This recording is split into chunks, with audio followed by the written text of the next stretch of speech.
Well, about to say goodbye to the old girl here. I'm about to go actually trade it in on my new ride. And kind of bummed out that I have to do this. But I developed a transmission issue with this truck that wound up being a very known transmission issue that GM has had with the 8-speed transmission. So that's kind of the short of it.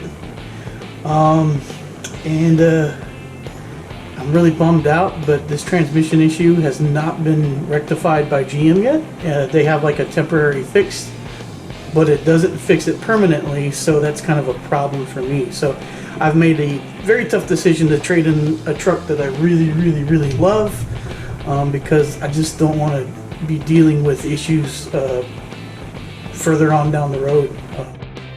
I wanted to go in depth a little bit more on what the issue was with my transmission and the GMC.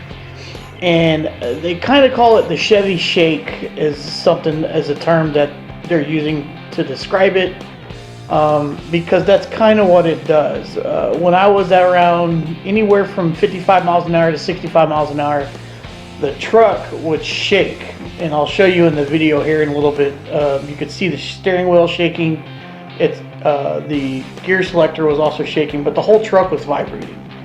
And it happens in between about 55 and 65 miles an hour when you're going a constant load under a constant throttle. And it feels like the torque converter is locking and then unlocking. And when I was watching the tach, and what I was trying to show in this video was the tach was coming down and coming up, coming down and coming up about 300 RPMs or so. When it was having that issue. So I took it in. If you Google the transmission issues on the 8-speed transmission for those trucks, the 2014 to 2018 trucks, you'll find tons of information about it. There's even a class action lawsuit, and some other things. I don't really know too much in depth about it, but what I read is they're concerned that the fluid that they put in the trucks from the factory, for some reason, it's hydroscopic, I guess you could say. It attracts water, and moisture gets into the fluid, and it messes up the torque converter in some way. I don't really know if that's true. I will say that I took it into the dealership when I had the issue at 30,000 miles. And they changed the fluid. And when I was there, I asked the service advisor, I was like, I know this is a common problem. And she acknowledged that. I said, is there anything that can be done to fix it permanently? And she says, well, we're not for sure, but we have replaced the torque converter with good results. All they did for mine was replace it with a different fluid, because that's what the technical service bulletin said. And it did seem to fix it, but transmission issues at 35,000 miles, I'm not cool with. So that's why I decided to fix it.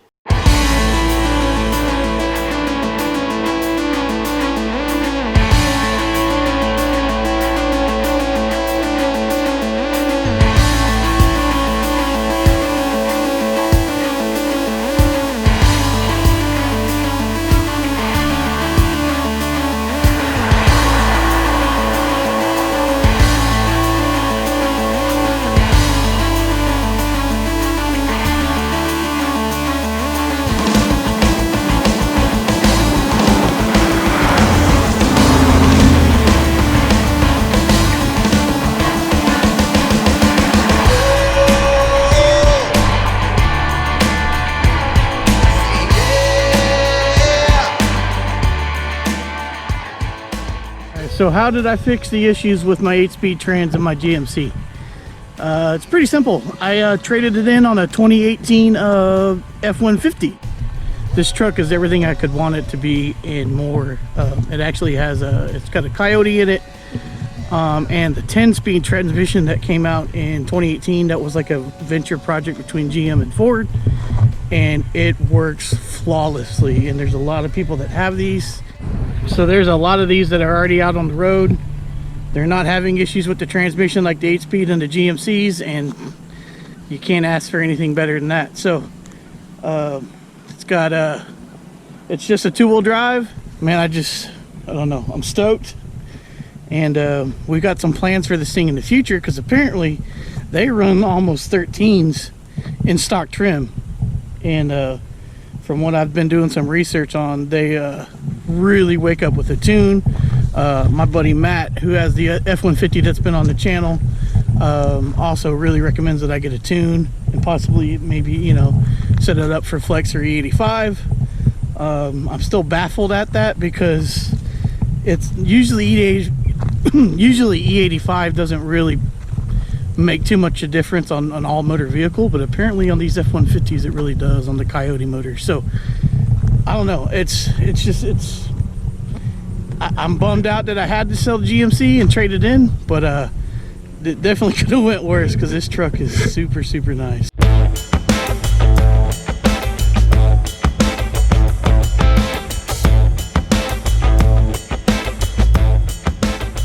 Okay, time for some specifics on the truck. So again, it's a 2018 F150, but it's a Lariat Special Edition, and with that comes a couple things. So I'll go over that real quick. With that Special Edition, you get the decals on the hood, which I really like the decals. There is an option to delete those, but man, I think they're so cool. And you get the decals on the side.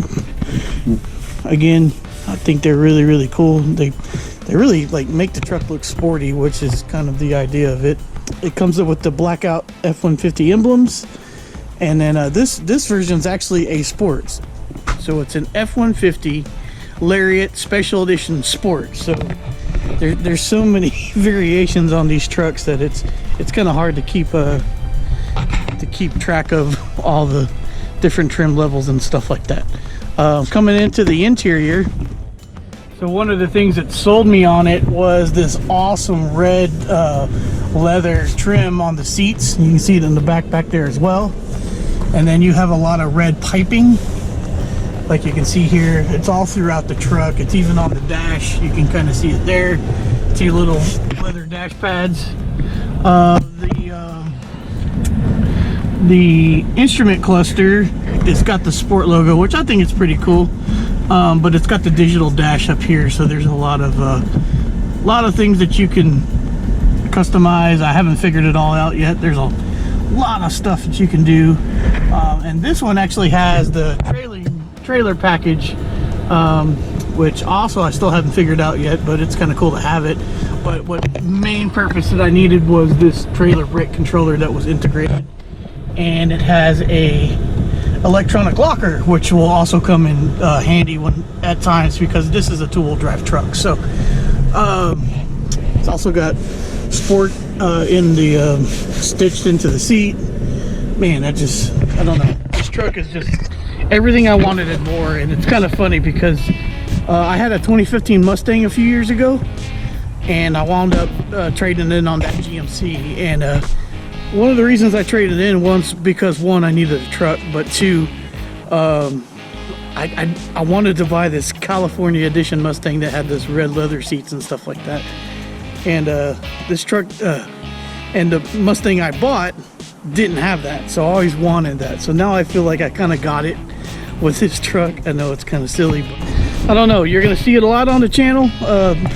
Maybe not a lot of focus on it, but once we do start kind of playing around with it, like after the warranty, I think I'm going to lower it and possibly do a tune and see what it can do in stock form, because they're supposed to be pretty impressive. So anyway, thanks for checking out the truck. If you own one and know some cool tips or tricks or anything, let me know. I'm all ears. But until next time, you know the deal. Y'all be good.